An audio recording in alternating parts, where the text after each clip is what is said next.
Chapter 27. In a blaze of released energon, Megatron tore away part of the dying Sentinel Prime's inner torso shielding, the last layer of defense protecting Sentinel Prime's vitals and whatever else might be contained within the torn wreckage of his chassis. Inside, as the victorious Decepticons and even Starscream edged closer and saw, lay the code key of justice. It shone and gleamed like the ideal of justice given form. For a moment, seeing it brought Megatron back to the first heady days when his ideas about freedom and self-determination were just ideas, traded back and forth in the gladiator barracks while the pit surgeons worked clumsily to patch up the day's wounds. Now ultimate freedom was within his grasp. Once the plasma energy chamber was his, there would no longer be a way for the Autobots and Optimus Prime to resist. The Decepticons would have total sway over Cybertron, and the true era of greatness would begin. Megatron reached out and laid his hands on the code key of justice. He held it up to his followers, and a nanoclick later held up the code key of power. Then he approached the doubly locked code plate containing the access levers that would grant him the use of the plasma energy chamber. It was the last thing he needed to do to end the war and take control of Cybertron, in the name of freedom and in the name of Decepticons. Forever. He inserted the keys and turned them. The code plate came to life and glowed, searching the keys and matching their signatures against its countersigns. It unlocked. Behind it a door unlocked, and a bright cylindrical chamber was revealed, at the center of which stood a smaller cylinder on a pedestal. It blazed with a light too bright to look at. Every Decepticon within view polarized his optics. The plasma energy chamber. A concentrated hyperplasma of energon, drawn via a transdimensional gateway from the endless supply of energon that enlivened the planet Cybertron itself. To possess the plasma energy chamber would be like having the core of Cybertron under his direct control. It was within arm's reach. Megatron walked into the chamber, bathing himself in the radiance of the plasma energy chamber and in the anticipation of finally, after terror cycles of war and frustration with the impossible resilience of Optimus Prime and the Autobots, finally realizing his dream. He reached out to take the plasma energy chamber. But before he could touch it, several things happened at once. In the Hall of Records, Optimus Prime was preparing for a counterstrike against the Decepticon invasion. He knew that Megatron was below the Council Towers, and he knew that Starscream had infiltrated the city by means of the fusion link to Callus. With him were Jazz, Ironhide, and Sideswipe. Their four-member team was ready and about to deploy when Alpha Trion appeared from his study, calling down from a catwalk over the former reading room that Optimus had repurposed as a staging area for small Team Gorilla missions. "Optimus Prime," Alpha Trion said. "Teletron 1 has deployed an emergency measure. The plasma energy chamber is in danger of falling into Decepticon hands." "And what has Teletron 1 done to protect it?" Optimus asked. Alpha Trion looked amazed at the words he was about to speak. "It has reactivated Omega Supreme," he said. "That is not a name I ever thought to speak again." The walls fell away from around Megatron. In the sudden immensity of the space around him, he saw cells and gears, gyros and hydraulic joints, appear and begin to activate themselves, rising up from the plates of the floor and extending down from the ceiling. Something built and took shape from the very structure of the city itself, and as it did the huge chamber cracked and groaned under the extraordinary stress. The pillars began to shift. Some of them cracked in the middle or snapped off near floor or ceiling. Slowly, but with gathering momentum, the entire area began to collapse into itself. Before him, he saw the plasma energy chamber begin to descend. He reached for it, but a suddenly up-thrust cage of unbreakable alloy appeared and his fist crashed into it with no effect other than a large bang. The floor shifted, pitching him backward, and as he skidded on the tilting plates, Megatron realized what was happening. The entire room, for all he could tell, the entire level, was an outform unlike any he had ever seen. And it was reassuming an original form not seen in more cycles than any Cybertronian could count. With both hands he seized the cage surrounding the plasma energy chamber as it drew level with the floor. But the process underway was stronger even than Megatron. Inexorably the cage sank down into the floor, tearing itself free from him one finger at a time. When he looked up again, the ceiling was collapsing.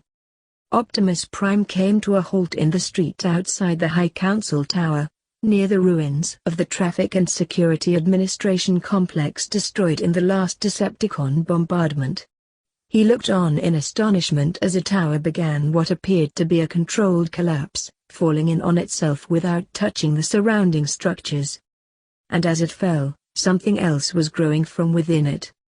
"Omega Supreme," said Alpha Trion from behind him. Optimus Prime turned to see his mentor coming up behind the four Autobots who remained from the movement's early leadership. Together the four of them watched Omega Supreme reborn. Omega Supreme had been the chartered guardian of Cybertron's most important artifacts since the disappearance of the Primes, and his status was nearly as legendary as theirs. Most citizens of Yakan who watched his reappearance in Cybertronian history felt as if they were watching a story come to life. Optimus Prime certainly felt that way. The alt form of the Guardian was a rocket, long and heavy, its thrusters clearly designed to assume directional functions once free of Cybertron's gravity well, and the panels along the length of its fuselage clearly concealing weapons and sensor systems that would be deployed in space.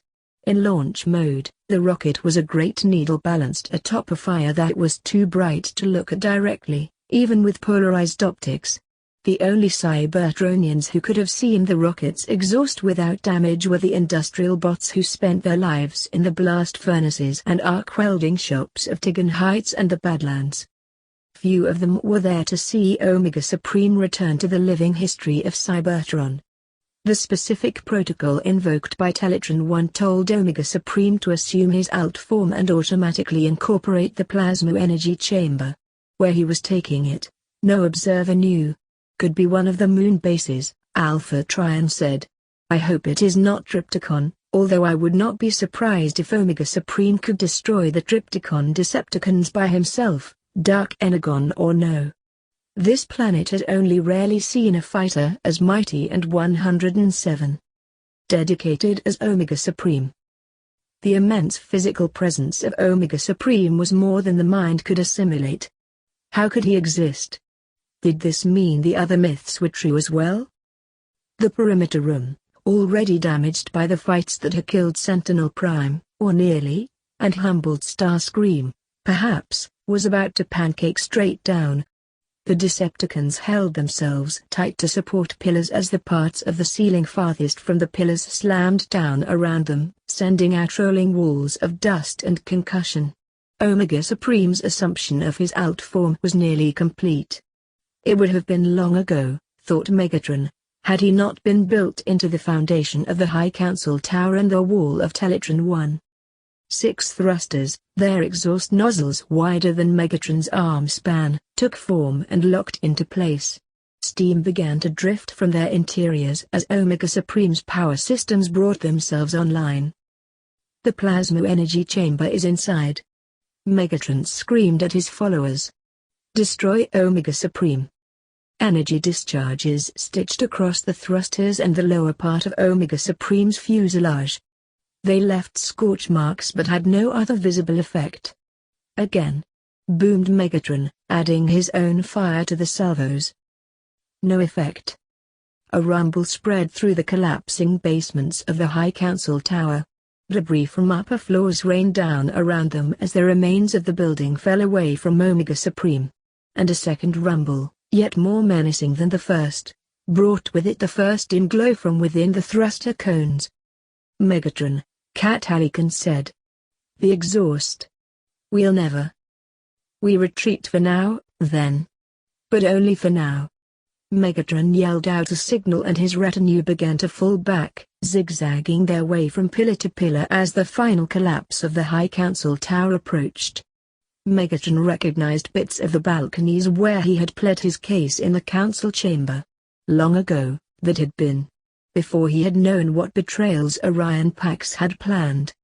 A falling statue of one of the Primes crushed Cat Hallican where he stood, The gladiators and Seekers looked to their commanders. Starscream was looking up, and Megatron knew immediately what he was thinking. He and the Seekers could get out if there was an opening above.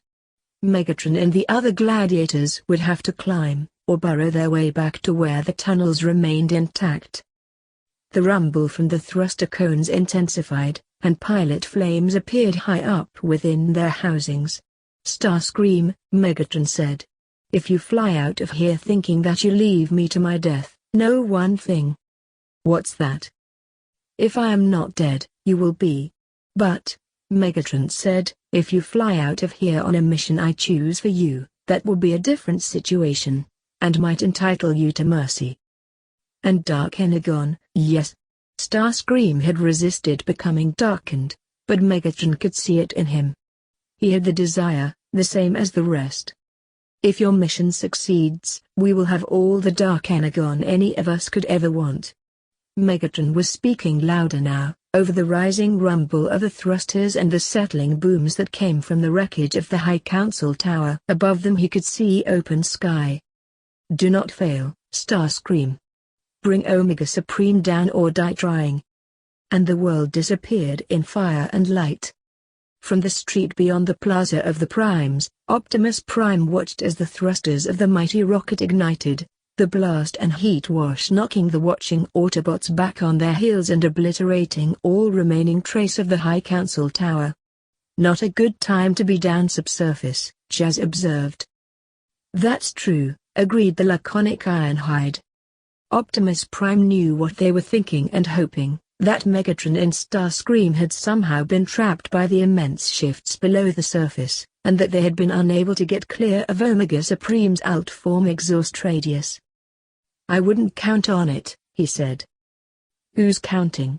A bot can dream, Chaz said, watching as the huge rocket of Omega Supreme slowly lifted off into the blackness of the sky. A transmission reached them, Autobots. This is Omega Supreme. Your circumstances are dire. You would have done well to awaken me before things reached this point. We did not know, began Optimus Prime, and then 7 contrails, running in perfect formation, rose from the wreckage surrounding the crater where once had stood the High Council Tower. Starscream and his air commanders had survived. I'm glad you enjoyed that video/gameplay. Just remember to hit that like button, subscribe to the channel, and leave a comment down below. Until next time, goodbye!